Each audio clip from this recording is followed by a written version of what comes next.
they're getting wild for me. And all the pretty chicks all wanna smile at me. These rap cats, man, they all got this style for me. Welcome back to the Urban Sports Scene. And Wally, I apologize for messing with you, man, but the name is Channing Frye, not Shannon Frye, but it's all gravy, brother. It is what it is, man. As we know, Mike Brown got fired this week, and we think that has some implications regarding LeBron James. Everybody was criticizing him, saying if he wanted Mike Brown to stay, he would have stayed. But I'm comparing this to Doug Collins and MJ. Doug Collins was fired. That's where Phil Jackson came in. And everybody knows Doug Collins and Michael Jordan are tight. But Michael Jordan, pretty much didn't say anything. He didn't oppose it, and he didn't say he was in favor of it. I think LeBron James took that stand. What y'all think? If Mike Brown would address a little bit better, he might still be there. But, I mean, LeBron James, he's the co-owner of the Cavs. Everyone knows that. Oh my, yeah. I mean, he's going to pick and choose who he wants on his team and who he wants coaching them. And to be honest with you, I mean, Mike Brown, he did great in Cleveland. But those type of stats, they're good for, like, Atlanta and cities like that. But LeBron James needs a championship to solidify who he is as a player. My only concern is if you get rid of Mike Brown, where do you go to next? I mean, the guy was the coach of the year last year. An assistant. I mean, where does Cleveland go to next? You get Mike Brown. You fire Mike Brown. So who you going to bring in? Who you going to replace him with? That's a good question. That's the big question right John now. Calipari. Why would you do that? I mean, he's not a.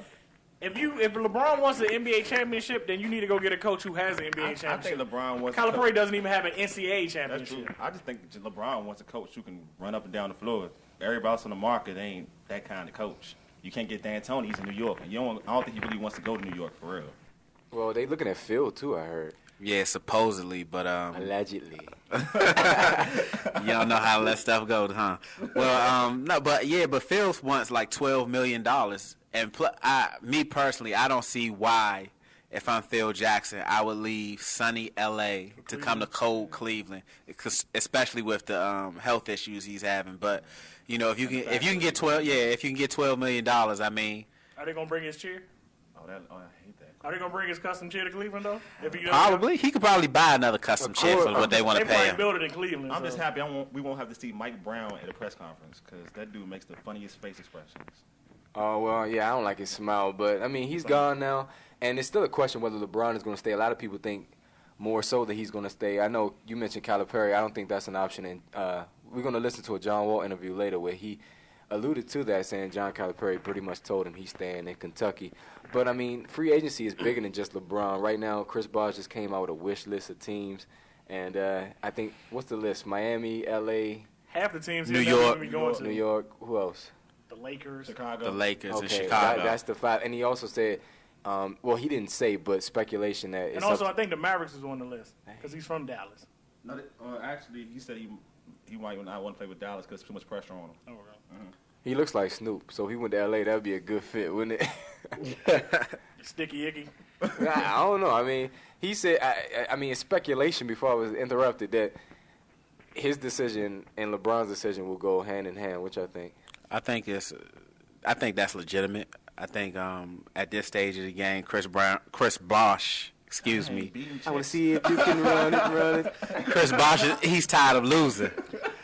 I think Chris Bosh also recognizes the fact that essentially he's not going to lead a team to a championship being the number one. Toronto, I mean, Toronto's a clean city, but Chris Bosh doesn't look like he belongs in Toronto. Yeah, but do you think would it be a sign and trade?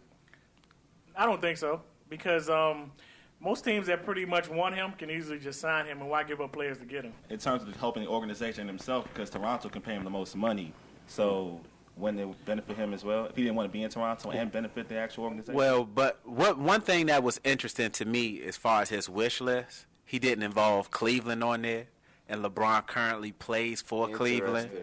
Why, if I don't know if he talked to LeBron and LeBron said, I'm not going to be in Cleveland. That's why he picked the other 5 destinations. Or maybe LeBron told him that I don't want you in Cleveland. Or, I mean, it's number of factories. And also, but Cleveland doesn't have enough to give him a max deal with LeBron anyway. Yeah. What about a sign and trade? Who's going to trade? Yeah, I mean, does Antoine Jameson? Does Cleveland have any type of weapons to give up for Bosh? Yeah, so, I mean, we say Jameson, but what else are they going to come up with J.J. Hickson? Yeah, because all the teams on the list pretty much have enough cap room to get 2 superstars. I mean, if Chris Bosh was smart, he should go to Miami. That would be a good situation. Him and Wade, for I him. mean, I think Wade's not going to leave Miami. Him and Wade down there with the other talent they have, I mean, that would be a good spot for him. Yeah, and that was on his list. because of the social I atmosphere. wonder I why don't think he would Washington leave. wasn't on his list, though. I Well, thought the Washington were trying to... Washington, I think, is trying to get Dirk in here, Oh, wow. in addition to drafting John Wall. And speaking of John Wall, we got a John Wall interview. We want to play just a snippet of it. And I'm going to mention some things that he talked about later in the interview, but we can't play the whole thing. It's too long. Go ahead, play that. You met with the Wizards last night. What was that meeting like, and were you given any assurances that you are their number one pick? No, that's what I was looking for, but I didn't get it. But, I feel like we got a good relationship going. They feel the trust in me that, they hopefully get picked and start the organization off, with a better start and with a new beginning. They want to see what kind of person I was, background check and character, and I gave them the best answers I could. John, you met with Flip Saunders a little bit, had a little conversation. What was that like? It was a good conversation. I knew he had point guards and Chauncey Billups at the Pistons, and he had a talented team with Kevin Garnett and Stephon Marbury. So, that's the key point on any team that you're going to be with. The coach is who's going to be your point guard. How is he going to control? How can you trust him? Can he take, criticism? They're going to say certain things because when you lose games, it's on the coach and the point guard. No matter how good the point guard plays, it's on the coach and the point guard. And I got to be a person as a rookie that can take that criticism. Your father passed away when you were 9 years old. How difficult was that, and how did you channel those emotions? That was tough. Young age, you don't know what death is. You don't know the reason why, what's going on. I just wake up one morning and heard my mom say, "You're talking on the phone. My dad passed," and I said, "Huh?" Didn't know what to think. But it was tough at the beginning. Building up my anger. Kids at a certain age is making jokes about fathers and moms. So I got in the altercation, taking my anger out on people. My mom said, "Don't tell me you can't do that. You got to change it. And you got to start trusting people again." And that's what I did, and my life started to change from there. What do you want Wizards fans to know as they get to know you in the next month and waiting for June 24th to arrive?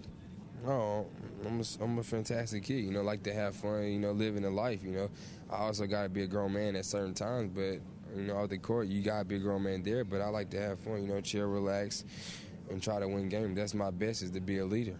All right, so and that was our local Comcast DC, affiliate. So John Wall, he sounds like he's excited, although he needs some help as far as grammar goes. You know what I'm saying? Fish, you mentioned that earlier. You don't think he can talk yet? He needs to get his interview skills up to par a little bit. I figured he would learn that in Kentucky, but I mean, he's still young. He's only about 19 years old. I mean, when the money he's about to make in a couple months to help him do that. But I mean, his interview with it went pretty well, but he could work on it a little bit though. Well, they mentioned how here in Washington that they got 400 new requests for season tickets just because the Wizards made draft John Wall. It's still a debate whether Evan Turner is a better fit for the Wizards.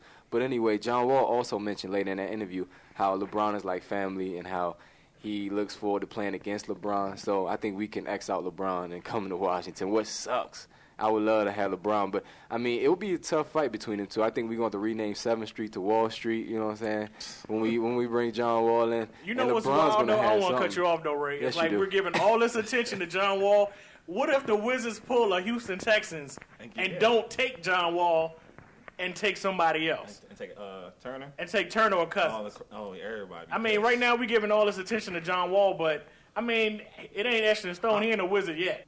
I think the Wizards are forced to take John Wall, like what Ray said. Because everyone's building up the hype on him. And what Ray said, I mean, all those season tickets that have been sold, I mean, you're pretty much forced to get the guy. Because if you don't get him, the fan base is going to be upset and pretty much might revolt on the Wizards anyway. I think one thing that was telling in the interview is that when John Wall said he sat down with the Wizards, he was trying to get a feeling if the Wizards were going to draft him number 1 overall. And he did say that the Wizards didn't give him any guarantee that he would be the number 1 pick, so that does mean he has to go out there and earn it.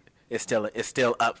But I don't know who the Wizards have on their board, so it's still up in the air. It might be between John Wall, Evan Turner, and DeMarcus Cousins. Well, all I know is he said he's bringing his brother with him to help him keep him on his P's and Q's. That's a quote.